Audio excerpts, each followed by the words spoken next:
The Earth government had been quick to act in the mission to eliminate xenomorph specimens and prevent further outbreak on the planet. The first infestation seemed easy enough to deal with. Arona's TAC teams were primed for sudden mass disappearances, and whenever an area started missing people, they went in. He mobilized transportation so that a fully equipped team could launch and parabola down to any spot on the globe in under 3 hours. The first nests were small, no more than 50 or 100 eggs and a single queen.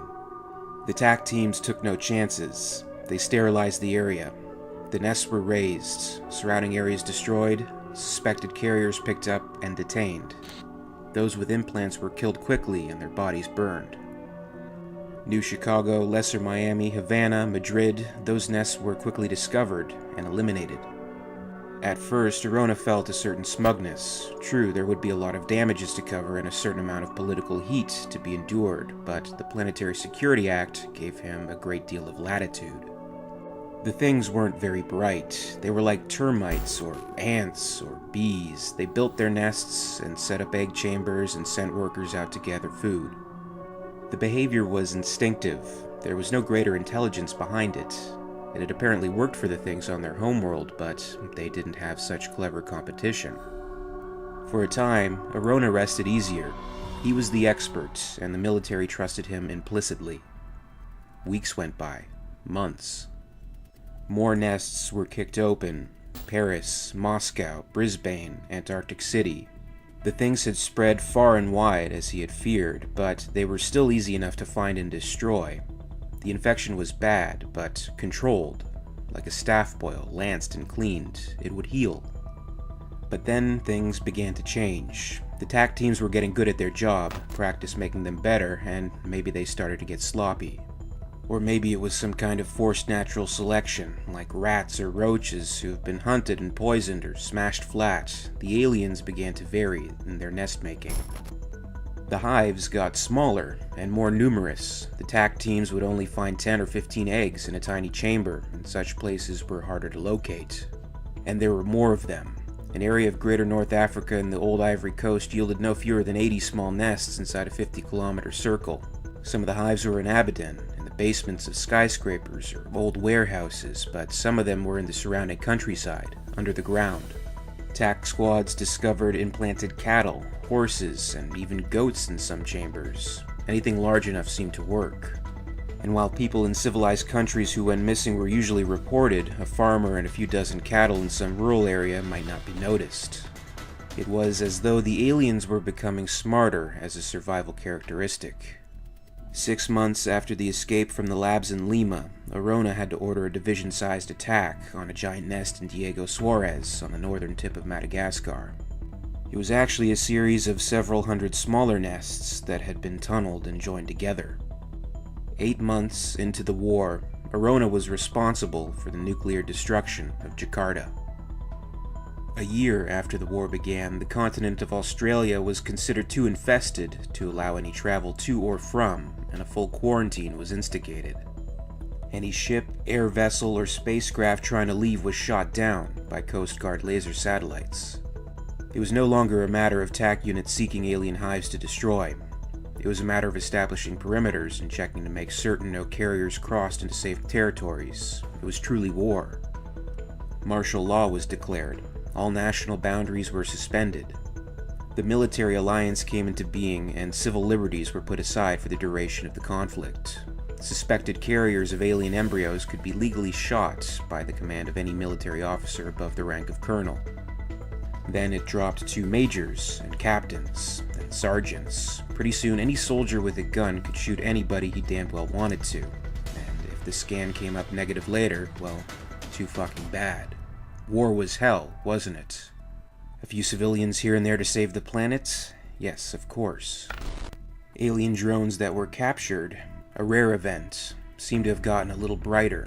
The smartest could barely keep up with an average dog insofar as intelligence was concerned.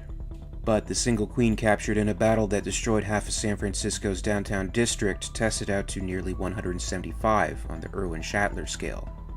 It made it smarter than most of the humans ever born. The nightmares had come true. Whatever Arona had felt before was nothing compared to the sinking, twisted coldness in his gut when that little bit of information arrived in his computer. They were getting smarter. Too smart. And humans were responsible for it. It was war, and men were losing. Arona marveled at this, that it should come to be this way. Man had the superior technology. It was man's world. Man had the advantages. Except that the aliens had a stronger drive to live. They would sacrifice all for that, for the survival of the species. Only a few rare men were willing to do that. A mother would die to protect her children, a saint would walk into the fire for his fellow men or his god, but the instinct of self-preservation was too strong in most humans. The aliens didn't care. If 100 drones had to die to save one egg, they would, and did. The things sprang up everywhere, in places where a rat would have trouble living, in spots where no one would have guessed they could spawn. Buried in the Arctic ice floes, in deserts, in the tamed jungles, on barges, anywhere there was room for a nest. Nobody knew how many of the things there were. There were only guesses. The estimates ranged from hundreds of thousands to tens of millions. Private ships left Earth in droves, so many the military couldn't stop or even inspect them all. Most only fled as far as Luna or the Belt. Some could reach the far planets of the system. A few wealthy souls banded together and bought a private starship before the government clamped down and made such ownership illegal.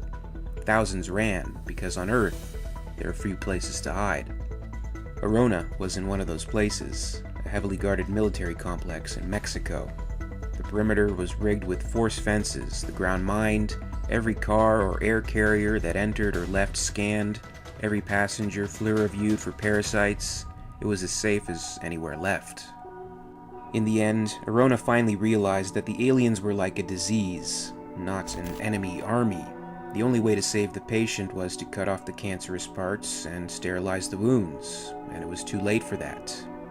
It had all happened so fast, nobody could have predicted it would erupt so quickly. A year and a half ago, men were supreme on their homeworld, top of the food chain, the king predator. But now, the military minds were not brilliant. They never were, but those in charge were smart enough to know they were losing. All remaining starships were confiscated. Hastily laid plans began to be implemented. There would be a regrouping of key military personnel to the outer colonies, there to develop new plans for combating the aliens. Sitting in his information center, a cool and clean place of technological miracles of communication, Arona laughed. The Earth was being abandoned. He wouldn't be leaving with them. Oh, he could have gone, but what would be the point? He would survive, but he would have lost the most important battle of his life. There was an ancient custom that sailors had once observed. If a ship sank, the captain went down with it. The aliens had been his project, his work. Someone had spilled a retort of crucial fluid and the lab had been contaminated. It was his responsibility. He should have foreseen it. Even if everyone else forgot, he never would. He was going to stay there, win or lose. Like a lot of dreams.